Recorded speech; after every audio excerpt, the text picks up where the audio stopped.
Hello दोस्तों, कैसे हैं आप सब? उम्मीद करता हूँ आप सब बिल्कुल ठीक होंगे। मैं अरविंद कुमार आपका मेरे इस channel the deep dark tales में स्वागत करता हूँ, जहाँ मैं आपको सुनाता हूँ डर और रहस्य से भरी हुई कहानियाँ। जी हाँ, कुछ कहानियाँ जो कि बिल्कुल सच्ची और सच्ची घटनाओं पर आधारित होती हैं, तो कुछ कहानियाँ जो कि कल्पनाओं पे बनी होती हैं, और वहीं कुछ कहानियाँ जो कि मेरे सब्सक्राइबर भाई और बहन मेरे साथ शेयर करते हैं। मेरे साथ जो भी कहानी शेयर की जाती है, मैं उनको उसी तरीके से सुनाने की कोशिश करता हूँ। मैं कभी भी किसी कहानी को सच या झूठ के तराजू पर नहीं तौलता। अगर वो कहानी किसी ने भेजी है तो मैं यही मान के चलता हूँ कि हाँ, ये कहानी सच्ची होगी और जिसने भेजा है वो उसके साथ जरूर घटी होगी। अगर वो उसके साथ नहीं तो उसके जान पहचान या वो जिस क्षेत्र के बारे में बात कर रहा है, हो सकता है वहाँ ये हुआ हो।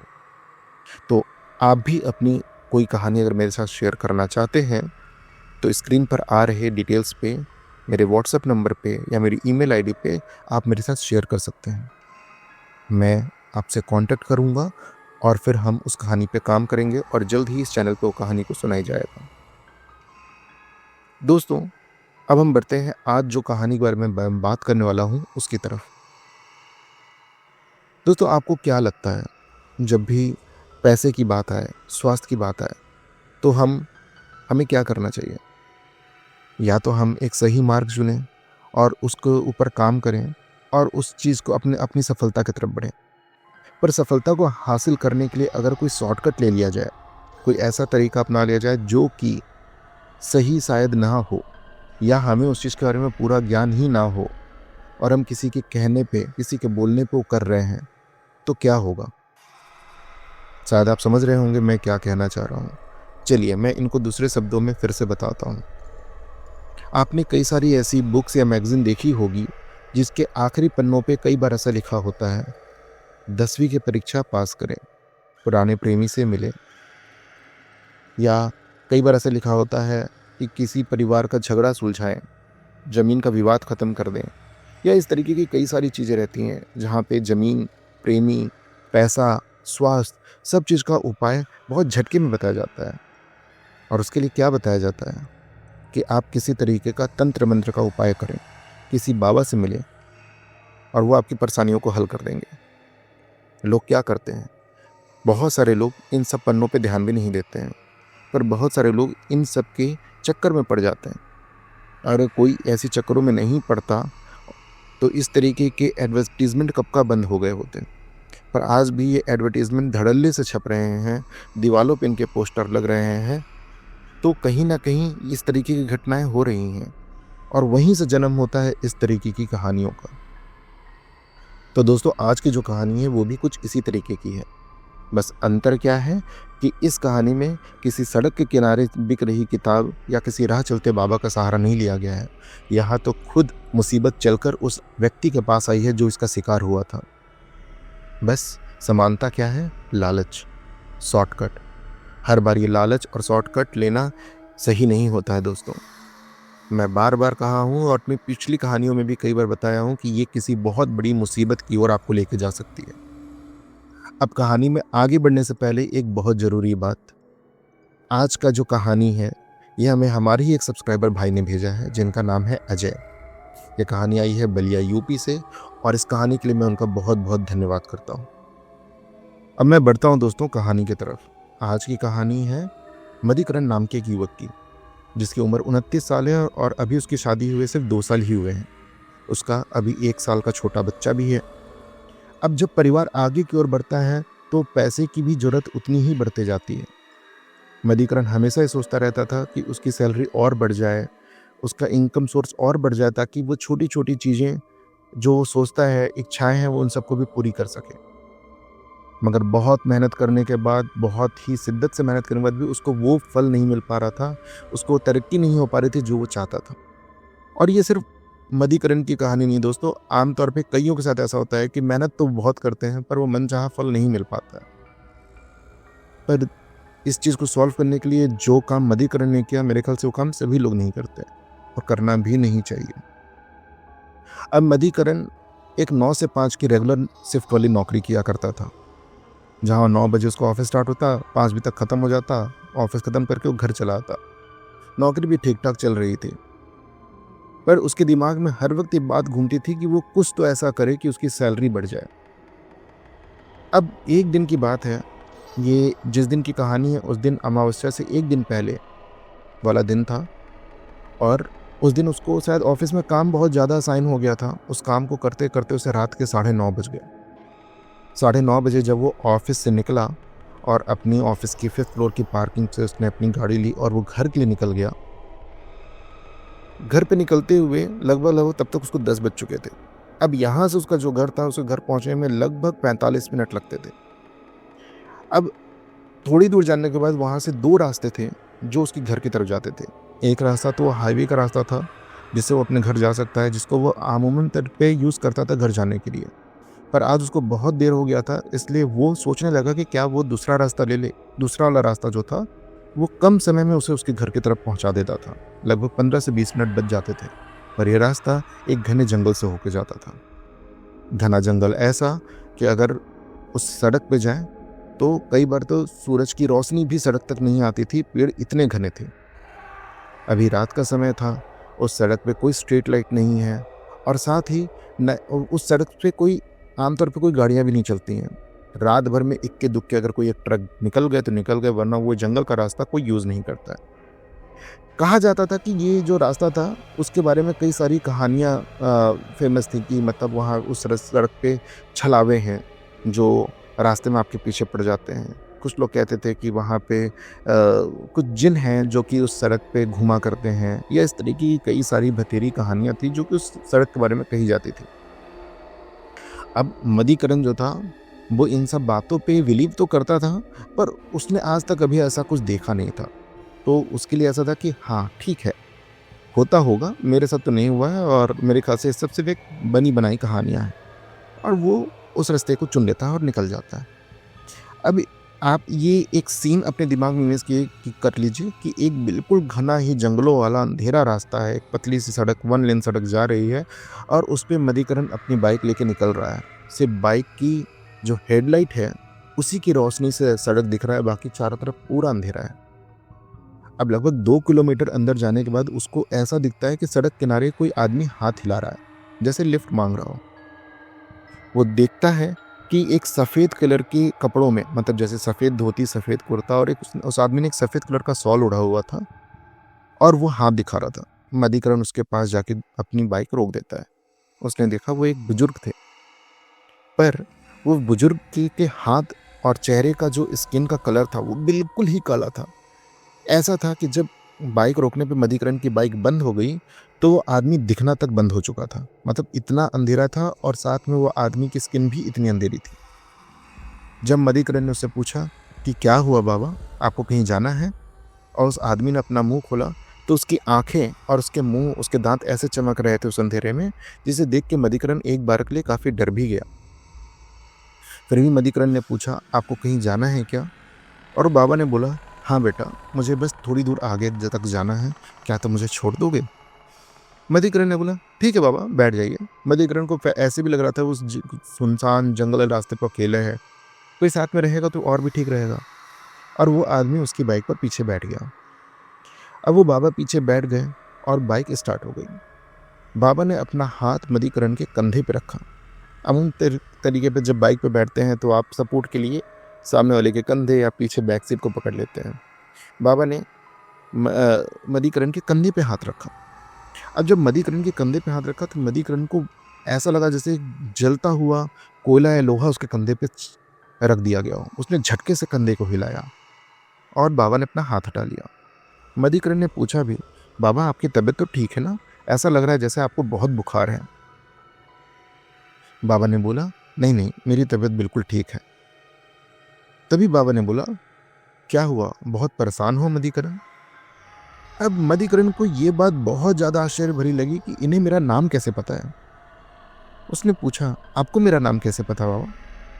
बाबा ने बोला कि मुझे तुम्हारे बारे में सब कुछ पता है, आजकल बहुत परेशान रहते हो, क्यों है ना। मदीकरण को ऐसा लगा जैसे उसे किसी कंधे का सहारा मिल गया हो। उसने बोला हाँ बाबा, मैं बहुत परेशान हूँ। जो भी मेरी आय है, जो भी मेरी इनकम है, उससे मेरे महीने का हमें दिन भर का खर्चा नहीं निकल पा रहा है, ज़रूरतें बढ़ती जा रही हैं और मेरी सैलरी नहीं बढ़ रही है, जिस वजह से मैं परेशान हूँ। घर पे बीवी बच्चे हैं, उनकी ज़रूरतें भी देखनी हैं। तो मैं बस चाहता हूँ कि कहीं से कुछ ऐसा हो कि मेरी थोड़ी सैलरी बढ़ जाए। मेहनत तो बहुत कर रहा हूँ पर फल नहीं मिल रहा है। वो बाबा ने बोला, तो तुम क्या सच में चाहते हो कि तुम्हारी ये परेशानी हल हो जाए, तुम्हें इसका उपाय मिल जाए? मधिकरण की आवाज़ में अब थोड़ी उत्सुकता आ गई, उसके चेहरे में, आंखों में चमक आ गई। उसने बोला, क्या सच में ऐसा हो सकता है बाबा? बाबा ने बोला, हाँ, उपाय तो है, पर क्या तुम सच में करना चाहते हो? मधिकरण ने बोला, आप तो बस मुझे उपाय बताओ बाबा, मैं सब कुछ करने के लिए तैयार हूँ। तब तक बाबा ने बोला, अच्छा, अपनी गाड़ी रोक दो, मुझे बस यहीं पर उतरना है। मधिकरण ने अपनी बाइक वहाँ पे रोक दी सड़क के किनारे में। वो बाबा वहाँ से उसकी बाइक से उतर गए और बोले, आज रात तुमसे कोई मिलने आएगा, वो तुम्हें वो उपाय बताएगा, अगर तुम करने के लिए तैयार हो तो हामी भरो। मधिकरण ने फिर से बोला, हाँ बाबा, मैं तैयार हूँ। और ये सुनकर वो बाबा जंगल में अंदर की ओर घुस गए। अब बाबा जहाँ से गए वहाँ से कोई रास्ता नहीं जाता था, वो झाड़ियों पत्तियों से भरा हुआ एक गली टाइप थी, बट ऐसा लग नहीं रहा था कि उस रास्ते पे कोई आता जाता होगा। और बाबा जंगल में घुस गए। थोड़ी देर बाद बाबा दिखना बंद हो गए या वो गायब हो गए, कोई नहीं जानता। मधिकरण ने अपनी बाइक स्टार्ट की और वो वापस घर की ओर आ गया। अब यहाँ से उसका घर काफ़ी पास था, वो वापस से ही मेन सड़क पर आ गया और उसके दिमाग में हर वक्त यही बात चल रही थी कि आज क्या होने वाला है और वो उपाय कौन सा होगा। मधिकरण अब घर आया, खाना खाया, अपनी बीवी को आज जो भी बात उसके साथ हुई, जो भी घटना घटी, उसके बारे में उसने कुछ भी नहीं बताया और वो सोने चला गया। बिस्तर पर लेटे लेटे बस वो यही सोच रहा था कि कौन है जो उससे मिलने आने वाला है और क्या उपाय उसे करना होगा ताकि उसकी परेशानी पूरी तरीके से ख़त्म हो जाए, उसको उसका सॉल्यूशन मिल जाए। अब ये सोचते सोचते मधिकरण ने यहाँ तक सोच लिया कि जब ज़्यादा पैसे आएंगे तो क्या क्या करेगा, कहाँ वाली ज़मीन खरीदेगा, कौन सी कार खरीदेगा, कौन सा बड़ा घर लेगा, अपनी बीवी के लिए काफ़ी गहने बनवाएगा। उसने सारी प्लानिंग कर ली और ये सोचते हुए ही वो सो गया। सोते हुए रात तकरीबन 2 बजे उसकी नींद अपने आप अचानक खुली। वो बिल्कुल फ्रेश फील कर रहा था और उसको ऐसा महसूस हो रहा था जैसे उसने अपनी नींद पूरी कर ली है। वो उठा और उठकर घर में इधर से उधर टहलने लगा। टहलते हुए वो बस अभी भी उसी बारे में सोच रहा था कि बाबा ने कहा था आज रात मुझसे कोई मिलने आने वाला है, पर कब? और ये सोचते हुए अपने घर की बालकनी में चला गया। अब मधिकरण का जो घर था वो तकरीबन दूसरे या तीसरे माले पर था उस बिल्डिंग में। तो वो वहाँ से खड़े होकर बाहर की ओर देख रहा था, तभी उसे नीचे सड़क पर एक आदमी खड़ा दिखा।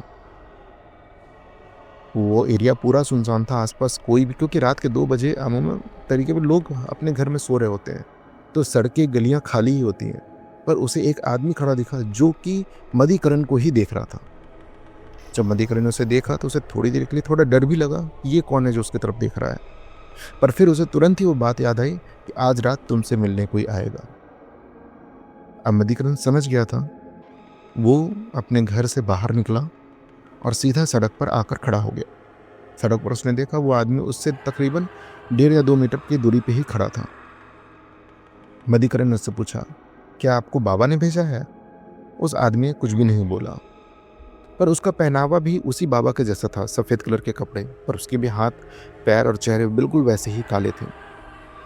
उस आदमी ने अपना हाथ आगे बढ़ाया और उसमें एक छोटी सी किताब थी, जैसे एक पॉकेट नोटबुक आता है उस तरीके की किताब थी। मधिकरण ने हाथ बढ़ाते हुए किताब को पकड़ लिया, क्योंकि उसको पता था कि ये सब कुछ उस उपाय के बारे में ही हो रहा है। और मधिकरण उस किताब को देखने लगा। तभी वहाँ पे आवाज़ आई, मतलब उस बाबा ने बोला कि ध्यान रखना ये किताब किसी और के हाथ ना लगने पाए। पर ये बाबा वो बाबा नहीं थे एक्चुअली में जो उसको जंगल में मिले थे। ये कोई और था जिसका पहनावा भी वैसा ही था, देखने में वैसा था, बट आवाज़ थोड़ी अलग थी। मधिकरण ने इस बात पर उतना ध्यान भी नहीं दिया और वो किताब लेके अपने घर की तरफ आ गया। जब वो घर पे आया, अब उसे नींद तो आ नहीं रही थी। वो अलग कमरे में जाके बैठा और उसने उस किताब को देखा। उस किताब का जो पहला बाहर का कवर था, ऐसे लग रहा था जैसे वो किसी चमड़े से बनाया गया है, एक जला हुआ काला सा चमड़ा। और जब उसने उसे खोला तो उसके अंदर के जो पन्ने थे वो ऐसा लग रहा था जैसे कई हजार साल पुराने पन्ने हों, जले हुए से, फटे हुए से, इधर उधर से। मतलब उनके हर पन्ने को पलटने से पहले भी आदमी को एक बार सोचना पड़े कि कहीं फट ना जाए। मधुकरण ने बहुत ही धीरे धीरे उस बुक को खोला और उसे पढ़ना स्टार्ट कर दिया। मधुकरण ने पहले पन्ने पर पाया कि वहां पे जो भी कुछ लिखा गया है वो 2 भाषाओं में है। सबसे पहले अरबिक और नीचे हिंदी। स्याही का जो कलर था ऐसा लग रहा था जैसे वो कोई सूखा हुआ खून हो, शायद वो किसी के खून से ही लिखा गया था। अब जो चीज लिखी गई थी पहले पन्ने पर वो ये थी कि सफेद जिन को वश में करने का तरीका, जो आपकी सारी इच्छाओं को पूरी कर देगा। अब कहीं ना कहीं मधुकरण ने बहुत पहले सुना था कि जिन कई तरीके के होते हैं, जिनमें सफ़ेद जिन ऐसे होते हैं जो अच्छे जिन होते हैं, वो लोगों की मदद करते हैं, वो लोगों की मदद करने के लिए इस धरती पर आए हुए हैं। और उसके दिमाग में इमेजिनेशन बनी हुई थी और ये वो पढ़ते हुए तुरंत ही अगले पन्ने पे चला गया, क्योंकि जो शब्द नीचे लिखे गए थे, सारी इच्छाएं पूरी करने वाला, वो इतने से ही काफ़ी खुश था। वो अगले पन्ने पे गया और उसने सारी विधि को एक एक करके पढ़ा। वो रात भर में ही पूरी किताब को पढ़ लिया। अब मधुकरण ने यहाँ पे इस बारे में नहीं सोचा कि जो वो पूजा कर रहा है अगर उससे गलत हो गई तो क्या होगा, या उसे पूरी नहीं कर पाया तो क्या होगा। इन सब चीज़ों के बारे में कुछ भी नहीं लिखा गया था। वहाँ सिर्फ एक विधि दी गई थी कि आप कैसे उस सफ़ेद जिन को वश में कर सकते हैं, बस। अब दोस्तों, मैं आपको यहाँ पे वो विधि के बारे में बताने जा रहा हूँ, पर मेरा आप सबसे आग्रह है कि अगर सच में ये विधि काम करती होगी, मुझे नहीं पता है, पर अगर ये करती होगी तो आप में से कोई भी प्लीज़ इस तरीके की कोई प्रैक्टिस मत कीजिए, क्योंकि ये किताब में कही गई बात कितनी सच है, कितनी झूठ है, मैं इसका कोई भी दावा नहीं करता हूँ। मैं यहाँ यही मान के चल रहा हूँ कि सिर्फ ये कल्पनाओं से भरी हुई एक किताब है और कहानी है। पर जो भी इस बारे में ज्ञान रखते हैं, जो भी इस बारे में जानते हैं, अगर आप जानते हैं तो प्लीज़ कमेंट बॉक्स में लिखिए कि बताइए कि हाँ ऐसा होता है या ऐसा हो सकता है, या ये तरीका सही है या गलत है। पर अगर ये सही है या गलत है, जो भी है, मैं तो बस इतना ही कहूँगा कि आप इस तरीके की कोई भी प्रैक्टिस मत कीजिए, इसको सिर्फ एक एंटरटेनमेंट के लिए सुनिए। अब वहाँ दिए हुए उपाय के अनुसार साधक को एक ऐसी जगह ढूंढनी होगी जहाँ उसे कोई देख ना सके जब वो ये क्रिया कर रहा हो। उसे ऐसी जगह पे जाना होगा जहाँ ना कोई आता हो ना जाता हो। समय रात में 12 से 2 बजे का। उसे करना क्या होगा, उस जगह पे एक बहुत बड़ा आटे का गोला बनाना होगा और उस आटे के गोले पे एक जीव के, मतलब कोई भी, जैसे मुर्गा हो गया या बकरा हो गया, उसके रक्त को उस पे चारों तरफ गिराना होगा। मतलब जिस तरह से आटा है, आटे के ऊपर ही खून की सारी बूंदें गिरानी होंगी। उसके बाद उस मुर्गे या बकरे या जो भी जीव लेके आया है उसको सर्कल के बाहर रख देना होगा। साथ में एक मिठाई का डब्बा भी रखना होगा। अब उस साधक को अपने सारे कपड़े उतारने होंगे और उस सर्कल के अंदर आकर बैठना होगा। बैठने के बाद उसको अपने पूरे शरीर पे इत्र लगानी होगी और उसके बाद आँख बंद करके उस बुक में दिए गए एक मंत्र को लगातार पढ़ते रहना होगा। अब ऐसा करते हुए लगभग उसे आधा 1 घंटे तक ये करते रहना है। इस क्रिया को करते वक्त उसे ऐसा महसूस होगा कि जैसे उसके आसपास कोई चल रहा है, कोई टहल रहा है, पर उसे अपनी आंखें नहीं खोलनी है। जब थोड़ी देर बाद सब कुछ शांत हो जाए और उसे ऐसा लगे कि वो जो सिद्धि कर रहा था वो पूरी हो गई है, तब वो अपनी आंखें खोल सकता है। पर ये क्रिया उसको लगातार 7 शनिवार तक करनी है। मतलब हर शनिवार के दिन ही सिर्फ ये करना है। उसमें, उस किताब में ऐसा कुछ भी कहीं नहीं लिखा गया था कि अगर ये करने में कुछ सही हो जाए, गलत हो जाए तो इसके बाद क्या, इस बारे में कुछ भी नहीं दिया गया था। बस इतना दिया गया था कि हाँ, आपको कैसे ये सिद्धि करनी है। अब मधुकरण पूरी किताब को पढ़ने के बाद ये सोचने लगा कि वो जगह कौन सी होगी जहाँ पे वो ये सिद्धि कर सकता है, क्योंकि घर पे वो कर नहीं सकता। बाहर में काफ़ी चहल पहल है, लोग आते जाते रहते हैं, तो कहाँ इस चीज़ को करे, और उसे लगातार सेम जगह पे 7 शनिवार तक करना है। अब उसके दिमाग में वही जगह आने लगी जिस जगह पे उसने उस बाबा को उतारा था, जंगल, क्योंकि वहां से एक रास्ता जा रहा था। उसको लगा शायद वहां पे अमूमन लोग नहीं आते जाते हैं, तो वो उस जंगल में उस सिद्धि को कर सकता है। वो जो दिन था, शायद वो मंगलवार या गुरुवार का दिन था। जल्द ही 1-2 दिन बाद शनिवार आने वाला था। मधुकरण ने अपने घर पे बता दिया कि शनिवार को मुझे ऑफिस में थोड़ा ज़्यादा काम रहेगा और मैं लेट हो जाऊंगा। हो सकता है मैं रात में ना भी आऊँ, तो तुम अपनी बीवी से बोलो कि तुम खा पी के घर का दरवाज़ा बंद करके सो जाना। उसकी वाइफ ने इस बारे में ज़्यादा नहीं सोचा, उसने बोला ठीक है जैसा आप बोलें, और मधुकरण को एक परमिशन मिल गई कि हाँ भाई जाओ अपना जो काम करना है करो। अब पहले शनिवार के दिन मधुकरण ने बाजार से एक मुर्गा खरीदा और उसको अपने बैग में रख के छिपा लिया। रात में 12 बजे वो जंगल में उसी जगह पे पहुंचा जहाँ पे वो बाबा को उतारा था। उस जगह पे वो अपने मोबाइल की टॉर्च से जंगल के अंदर घुस गया। मुझे तो ये सोच के भी ऐसा लग रहा है कि यार आदमी के मन का डर कितना ख़त्म हो गया कि जब वो बस वो उपाय करना चाहता है और उसको वो चीज़ चाहिए, कि वो जंगल के ऐसे क्षेत्र में जा रहा है जिसके बारे में उसे कुछ भी नहीं पता है। मधुकरण जंगल में घुसा और अंदर जाने के बाद उसे एक बरगद का पेड़ मिला। उस पेड़ के नीचे जगह ऐसी थी जहाँ पे कोई भी झाड़ियाँ नहीं उगी थी, पत्ते काफ़ी सारे थे पर कोई झाड़ी उड़ी नहीं थी, मतलब जगह साफ था। मधुकरण ने वहीं पे पास की एक झाड़ी को उठा के सारे पत्तों को साफ किया और अब वो जगह काफ़ी नीट क्लीन सी थी। मधुकरण ने मोबाइल की लाइट ऑन रखी थी और उसने मोबाइल की लाइट से ही उस जगह पे जो भी सामान लाया था और जैसी भी प्रक्रिया बताई गई थी उसको करना स्टार्ट कर दिया। उसने आटे का एक बहुत बड़ा सा गोला बनाया, पास में उसने 1-2 मोमबत्तियाँ जला दी ताकि वहाँ पे रोशनी बनी रहे। फिर उसने जो मुर्गा वो अपने साथ लेके आया था उसके का गला काटा और उसके खून से उसने उस आटे पे एक सर्कल बनाया। फिर उसने सामने ही उस मुर्गे को रख दिया, मिठाई का डब्बा खोल के रख दिया। उसने अपने सारे कपड़े खोल कर, सारे मतलब उसने कोई भी कपड़ा नहीं पहनना है, उसने इनर वेयर से लेके शर्ट पैंट तक सब कुछ खोल के बगल में रख दिया और उस सर्कल के अंदर आके बैठ गया। वो अपने साथ एक इत्र की बोतल भी लाया था, जो इत्र की उसने अपने शरीर पे चारों तरफ से लगा लिया। और अब वो मंत्र जो उस किताब में लिखी थी उसको तो इतनी बार दिमाग में ला चुका था कि वो उसको याद हो चुकी थी। अब वो आँख बंद करके बैठ के उस मंत्र को लगातार पढ़ने लगा। थोड़ी देर बाद उसे ऐसा महसूस हुआ कि जैसे उसके जिस जिस गोले के अंदर वो बैठा हुआ है, आटे के गोले के अंदर, उसके बाहर कुछ चल रहा है और वो आया है और उस जो भी उसने जीव रखा था, मुर्गा या जो भी था, उस चीज़ को वो जो भी है, जानवर है या इंसान है, वो उस चीज़ को खा रहा है। खाया, साथ में वो मिठाई जो थी उसको भी थोड़ा बहुत खाया और थोड़ी देर बाद सब कुछ शांत हो गया। जब मधुकरण की आँख खुली तो उसने देखा कि बाहर खाने का कोई भी सामान नहीं था, सब कुछ वहाँ से गायब था और वहाँ खून के ऐसे छींटे पड़े थे जैसे किसी जानवर ने नोच नोच के उस मुर्गे को खाया हो। ये थोड़ा देखने में विभत्स था, बहुत डरावना था, पर मधुकरण के सर पे एक जुनून सा चढ़ गया था। वो ये देख के बहुत खुश होने लगा कि उसके द्वारा की गई सिद्धि सही दिशा में जा रही है, क्योंकि किताब में जैसा लिखा था वैसा ही हो रहा था। मधुकरण वापस वहाँ से उठा, सर्कल से बाहर आया, उसने अपने कपड़े पहने और अपने घर आ गया। अब मधुकरण हर शनिवार को वही प्रक्रिया करता, हफ्ते के बाकी दिनों में ऑफिस करता और शनिवार की रात वो आकर जंगल में ये सेम क्रिया को करने लगा। 7वें शनिवार जब वो इस प्रक्रिया को कर रहा था तभी उसे एक भारी सी आवाज़ सुनाई दी।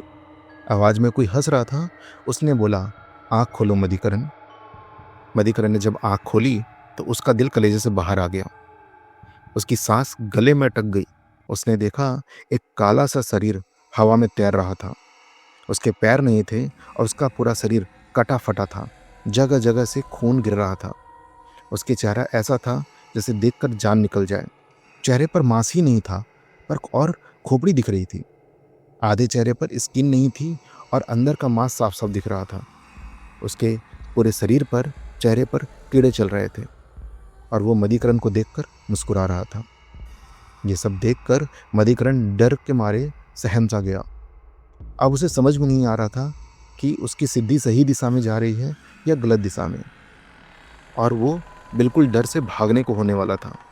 पर तभी उस जिन ने जो वहाँ पे प्रकट हुआ था उसने बोला, बोलो क्या चाहते हो, मुझे तुमने क्यों बुलाया है। अब मधुकरण को समझ में आया कि ये वही है जो उसकी सारी इच्छाओं को पूरी करने वाला है।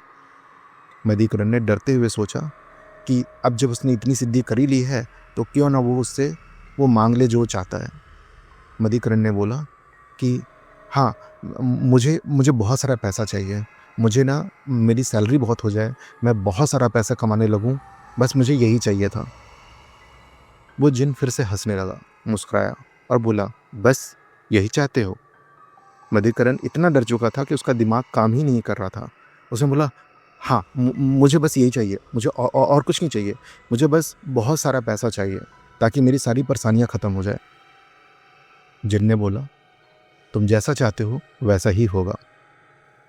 वो जिन वापस से हंसने लगा और मधिकरण से बोला, ठीक है, तो फिर मैं जैसा बोल रहा हूँ वैसा करो।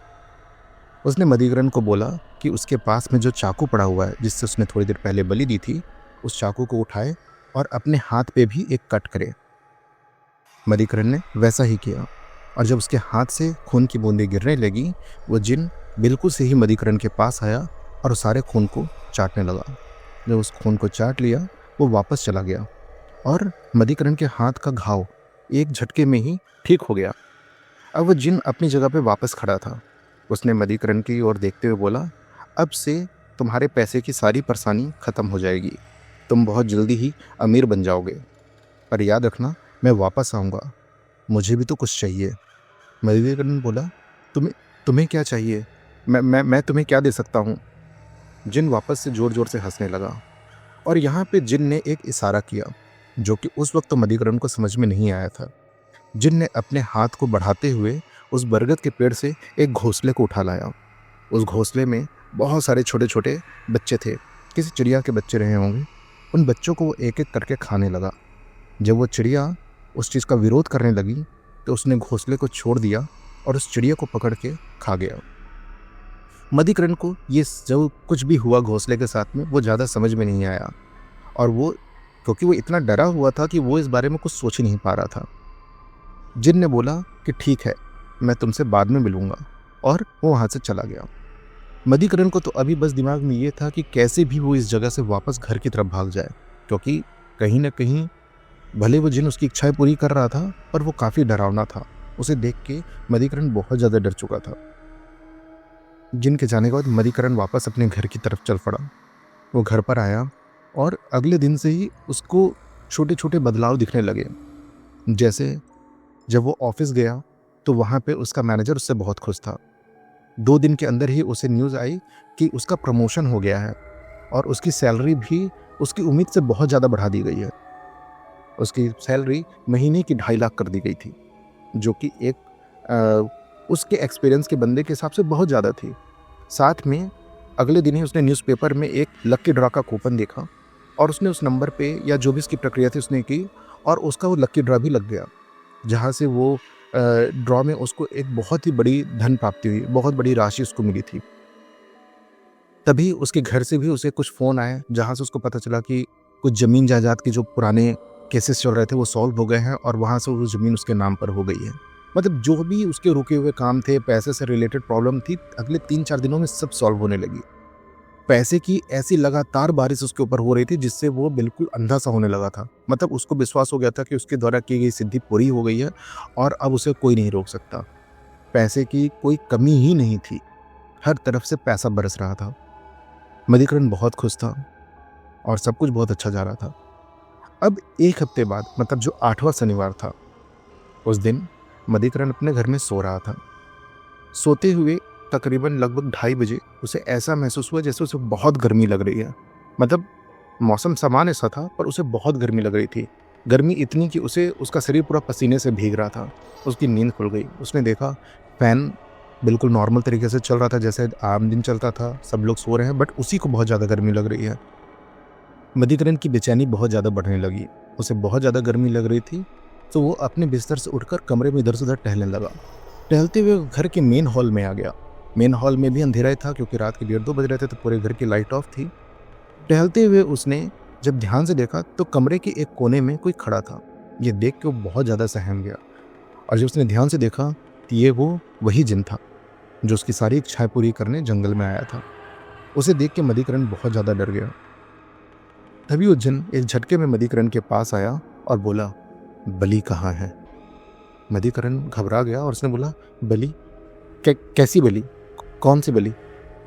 जिन ने बोला, मैंने तुम्हें वो हर कुछ दिया जो तुम चाहते थे, तो अब तुम्हारी बारी है कि तुम मुझे वो दो जो मैं चाहता हूँ। जिन ने बोला कि तुम भूल चुके हो, मैंने तुमसे बोला था कि मैं तुमसे मिलने आऊँगा। मधिकरण बहुत ज़्यादा डर चुका था। मधिकरण ने बोला कि कैसी बलि देनी है? और कहाँ पे देनी है? तो उस जिन ने बताया कि मुझे अब से हर शनिवार को उसी जगह पे जहाँ पे तुमने सिद्धि की है, मतलब जंगल का वही बरगद का पेड़, मुझे वहाँ पे 11 से 14 साल के किसी बच्चे की बलि चाहिए। मधुकरण बहुत ज़्यादा डर गया, क्योंकि जब उसने एक नर बलि की बात सुनी और किसी इंसान की बात सुनी, वो बहुत ज़्यादा डर गया। उसने बोला कि पर क्यों? क्या ये काम किसी मुर्गे या बकरे से नहीं हो सकता? मैं तुम्हें एक मुर्गे की बलि दे दूंगा। जिन ने बोला, नहीं, मुझे इंसानी बलि चाहिए और वो तुम मुझे दोगे, और अगर तुमने ऐसा नहीं किया तो बहुत बुरा होगा। तुम्हें वो याद है ना, घोंसला, सब कुछ? मधुकरण समझने लगा कि आखिर उस दिन वो क्या था, और वो जिन वहाँ से गायब हो गया। मधुकरण को समझ में आ गया कि पहले उसने उस घोंसले के बच्चों को खाया था, और जब उस घोंसले में रह रहे पक्षी ने उसका विरोध किया था तो उसने पक्षी को खा लिया था। मधुकरण को समझ में आ गया कि अगर उसने बलि नहीं दिया तो क्या होगा। अब मधुकरण हर वक्त यही सोच रहा था कि उसे एक बच्चे का जुगाड़ कैसे करना है। शुक्रवार के दिन वो अपने घर के पास वाले एक गार्डन में चला गया जहाँ पे बहुत सारे बच्चे खेल रहे थे। वो अपने साथ कुछ टॉफ़ी और कुछ केक पेस्ट्री भी लेके गया था, जिसमें उसने पहले से ही नशे का कुछ सामान मिला दिया था। उसने एक बच्चे को टारगेट किया, और जब शाम का 6:30-7 बजे का समय हुआ, जब बहुत सारे बच्चे जा चुके थे और इक्के दुक्के बच्चे खेल रहे थे, उसने एक बच्चे को वो कैंडी खिलाई, वो केक खिलाया, और जब वो बच्चा बेहोश होने लगा तो वो उसको अपने साथ लेकर अपने बिल्डिंग के बेसमेंट में चला गया। उस बच्चे को वहाँ बोरे में बंद कर एक कार के पीछे छिपा दिया। हालांकि जब तक उस लोग उस बच्चे को खोजते, उसकी इंक्वायरी होती, तब तक वो एक किराए की कार में उस बच्चे को लेके वहाँ से जा चुका था। अब ये सब कुछ कैसे हुआ, ये एक अलग तरह का किस्सा है कि, और ये बहुत ही गलत बात है पहली बात तो। हालांकि मैं कहानी के माध्यम से आपको बता रहा हूँ कि क्या हुआ था, पर ये सब सुन के ही रूह कांप जाती है कि भगवान न करे कभी भी किसी के साथ ऐसा कुछ हो। अब वो बच्चों को वहाँ से लेकर गया और शनिवार होने का इंतज़ार करने लगा, मतलब उस जगह से कहीं और चला गया था। शनिवार के दिन वो वापस से उसी जंगल में गया और उसने सेम तरीके से वैसे ही आटे का एक गोला बनाया, और उस गोले में उसके चारों तरफ से खून गिराना था। इस बार उसने उस बच्चे की बलि दी और बच्चे के खून से उस सर्कल को बनाया और सामने रखकर अंदर बैठ गया। जब वो आँख बंद करके बैठा हुआ था, तभी उसको ऐसा महसूस हुआ कि जैसे वहाँ कोई आया है और उस जो भी वहाँ पे शरीर रखा हुआ था बलि देने के बाद उसको खा रहा हो। मधुकरण का डर के मारे इतना बुरा हाल था, और उसे खुद से भी बहुत ज़्यादा नफरत हो रही थी, क्योंकि वो इस तरीके का इंसान नहीं था। वो कभी इस तरीके के कोई काम नहीं करना चाहता था। यहाँ मधुकरण को कोई जस्टिफाई नहीं कर रहा है कि वो बेचारा है या उसने मजबूरी में किया। ये सब कुछ मधुकरण की ही गलती थी, और उसने एक बहुत बड़ा पाप पहले भी किया था और अभी भी वो कर रहा था। फिर मधुकरण ने, जब उसको वहाँ पे सब शांति हो गई, उसने आँख खोला तो अब वहाँ पे कोई शरीर नहीं था, चारों तरफ से खून ही खून पड़ा था, और मधुकरण वहाँ से उठकर अपने घर पे चला आया। अगले शुक्रवार भी उसने सेम टू सेम चीज़ की, और वहाँ से एक बच्चे को गायब करके ले आया। 2 हफ्ते तक लगातार बच्चे गायब होने की वजह से उस क्षेत्र में चारों तरफ पुलिस का बहुत बड़ा पहरा बढ़ गया। बहुत ज़्यादा हल्ला गुल्ला मच चुका था। लोग सड़कों पर तराए थे कि उनके बच्चे क्यों इस तरीके से गायब हो रहे हैं, और 2 बच्चे 2 हफ्तों में गायब हो चुके हैं। अब मधुकरण के पास कोई और ऑप्शन नहीं था, क्योंकि वो जो प्लान लेकर चल रहा था 2 बार तो सफल हो गया, पर अब उसे लग नहीं रहा था कि वो अब की बार भी सफल होगा, क्योंकि चारों तरफ से सड़क पर पुलिस और उसके घर के आसपास पुलिस ही दिख रही थी। शुक्रवार के दिन भी उस पार्क के आसपास कुछ बच्चे खेल रहे थे, पर उसने उस पार्क को छोड़कर दूसरे गार्डन, मतलब दूसरे पार्क की तरफ निशाना साधा, क्योंकि अगर वो उसी गार्डन या पार्क से जाता तो शायद उसे पुलिस पकड़ लेती। वो दूसरे पार्क की तरफ गया, वहाँ भी वैसे ही वो केक और कैंडी लेके गया, पर वो देखा कि उस पार्क के आसपास भी 1-2 हवलदार खड़े हैं, पर उसे लगा कि शायद उसका काम बन जाए। अब वो वहाँ पर बहुत देर से बैठा हुआ था, अब बच्चे खेल रहे थे। उस पार्क के आसपास कोई भी दूसरा आदमी नहीं बैठा था। उन हवलदारों को मधुकरण पे शक हुआ कि आखिर ये एक अनजान आदमी यहाँ क्यों बैठा हुआ है और बच्चों को देख रहा है। उन्होंने मधुकरण को पकड़ लिया और उसको लेके सीधे थाने गए। थाने में उससे काफ़ी पूछताछ की, और मधुकरण के पास कोई भी सटीक आंसर नहीं था कि वो वहाँ क्यों बैठा हुआ था और इस तरीके से, और उसकी जेब में क्यों इतनी सारी टॉफ़ियाँ थीं। पुलिस ने उसको पकड़ के थाने में अंदर बंद कर दिया। अब जिस दिन मधुकरण को जेल में बंद किया गया था वो दिन था शुक्रवार का। मधुकरण की हालत ख़राब हो रही थी, क्योंकि वो अपने काम में सफल नहीं हो पाया था, और अगले दिन ही उसे बलि देनी है, और अगर वो बलि नहीं देता है तो क्या होगा ये उसको पता तो नहीं था, बट वो बहुत डरा हुआ था कि ज़रूर कुछ बहुत बुरा होने वाला है। अब मधुकरण बार-बार पुलिस वालों से गुहार लगा रहा था कि उसने कुछ नहीं किया है, उसे छोड़ दिया जाए, उसकी कोई गलती नहीं है। पर शक के उसके ऊपर अनुसार उसको जेल में ही रखना था, क्योंकि पुलिस की प्रक्रिया बहुत लंबी होती है, जाँच-पड़ताल बहुत दिनों तक चलती है। तो मधुकरण के जेल से बाहर जाने के कोई आसार नहीं थे। उसके उसके एक वकील ने उसकी बेल के लिए काफ़ी ज़्यादा कोशिश करी, बट हर बार वो फेल हो जा रहा था। मधुकरण को बेल भी नहीं मिल पा रही थी। अब शुक्रवार का दिन बीत गया और अगला दिन शनिवार था। शनिवार का भी पूरा दिन मधुकरण जेल में रहा। वो परेशान होता रहा कि आज रात क्या होगा।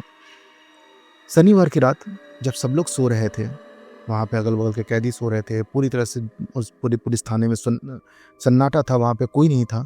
तभी उसकी सेल में, जिस सेल में मधुकरण था, वहाँ पे वही जिन प्रकट हुआ। वो जिन मधुकरण के पास आया और बोला कि बली कहाँ है? मधुकरण ने बोला कि तुम देख तो रहे हो मैं जेल में हूँ, मैं कैसे तुम्हें बलि ला के दे सकता हूँ? मैं यहाँ बंद हूँ। जिन ने बोला, मैं वो सब नहीं जानता, बलि कहाँ है? मधुकरण बोला कि मैं जेल में रहते हुए सब नहीं कर सकता हूँ, तुम देख रहे हो, मुझे थोड़ा और समय चाहिए। जिन ने बोला, नहीं बलि, नहीं तो बहुत बुरा होगा। और मधुकरण रोने लगा, बोला कि मैं अभी कुछ नहीं कर सकता, मैं जेल में हूँ, मुझे जेल से निकलना होगा इसके लिए। और वो जिन कहीं पे गायब हो गया। मधुकरण बैठे बैठे रोने लगा। अब दूसरे दिन सुबह सुबह, बिल्कुल सुबह सुबह ही एक फ़ोन की घंटी बजती है थाने में और पता चलता है कि मधुकरण की बेल हो गई है। ये सारा का सारा खेल कहीं ना कहीं उस जिन ने रचा था। मधुकरण को उस जेल से छोड़ दिया गया, बेल पे छोड़ा गया, मतलब वो शहर से बाहर, देश से बाहर नहीं जा सकता है, पर और उसे डेली थाने में रिपोर्ट भी करनी होगी। जब मधुकरण भागता हुआ अपने घर पर गया, क्योंकि वो पहले ही बहुत डर चुका था, भागता हुआ अपने घर पर गया और अपने घर के दरवाजे को खोला तो उसने देखा एक कमरे में उसके बच्चे की लाश पड़ी हुई थी।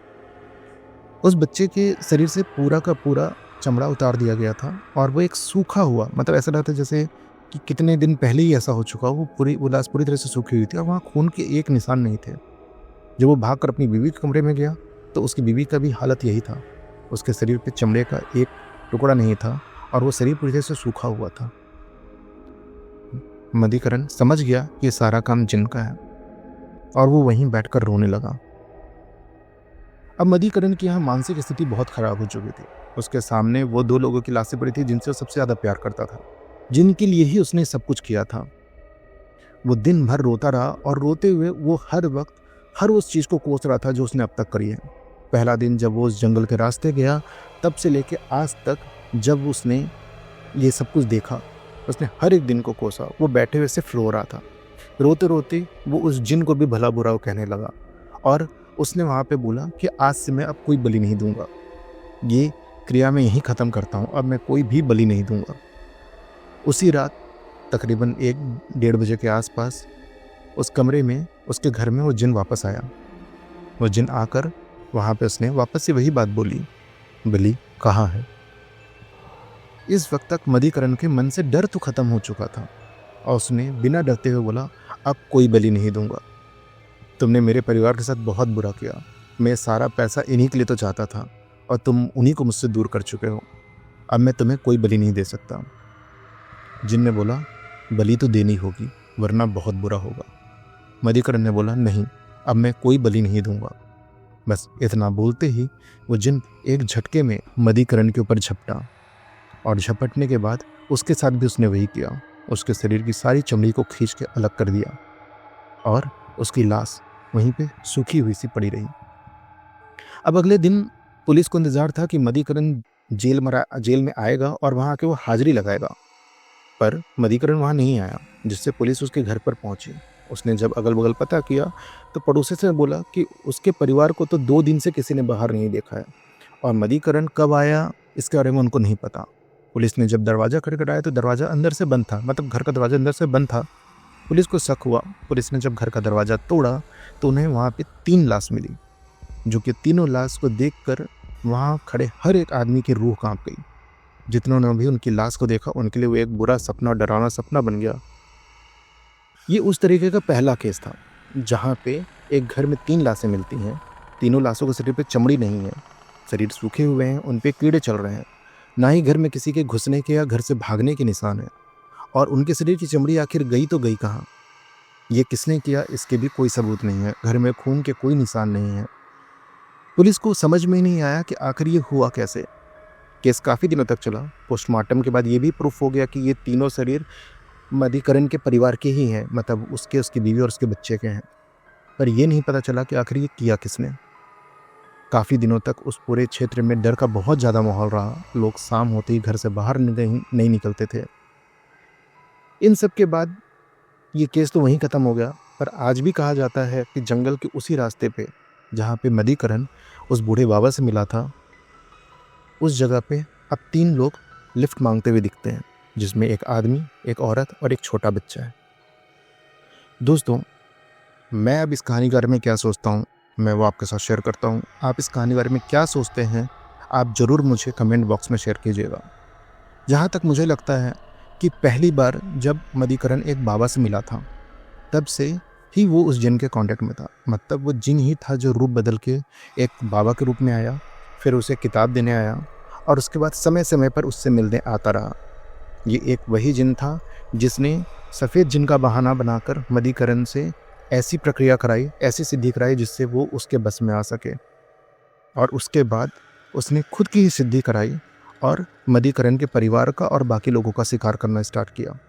तो इसीलिए इस कहानी का जो नाम है वो बहरूपिया जिन दिया गया है, कि कैसे एक सामान्य सा आदमी एक जिन के बहकावे में आकर हर वो चीज़ करने के लिए तैयार हो गया। आप इस कहानी के बारे में क्या सोचते हैं, मुझे प्लीज़ कमेंट बॉक्स में बताना कि आपके हिसाब से क्या क्या हुआ है या आपकी राय क्या है इस बारे में। दोस्तों, ये तो रही कहानी की बात। अब इसके बाद मैं आपको एक और बात बता दूं कि ये कहानी में मैं जो भी कुछ बता रहा हूँ, जो भी आपको सुना रहा हूँ, या मेरी पिछली कहानी में भी जो भी कुछ मैंने बताया है, उसको सिर्फ एक एंटरटेनमेंट के ही माध्यम से लीजिए। उसको कभी भी किसी प्रैक्टिस या किसी और तरीके के लिए ना करें, क्योंकि ये सारी कहानियाँ सिर्फ एक धारणाओं और कल्पनाओं के ऊपर है। मैं यहाँ पे किसी भी चीज़ को प्रमोट नहीं कर रहा हूँ कि ये ऐसा ही होता है या अगर आप इस तरह की प्रक्रिया करेंगे तो आप भी ये हासिल कर सकते हैं। नहीं, ये सिर्फ एक एंटरटेनमेंट का माध्यम है। सुनिए, एंटरटेन होइए और फिर इसे भूल जाइए। जैसे हम कई कहानियाँ सुनते हैं, उनको अपने ध्यान में रखते हैं, कुछ को भूल जाते हैं।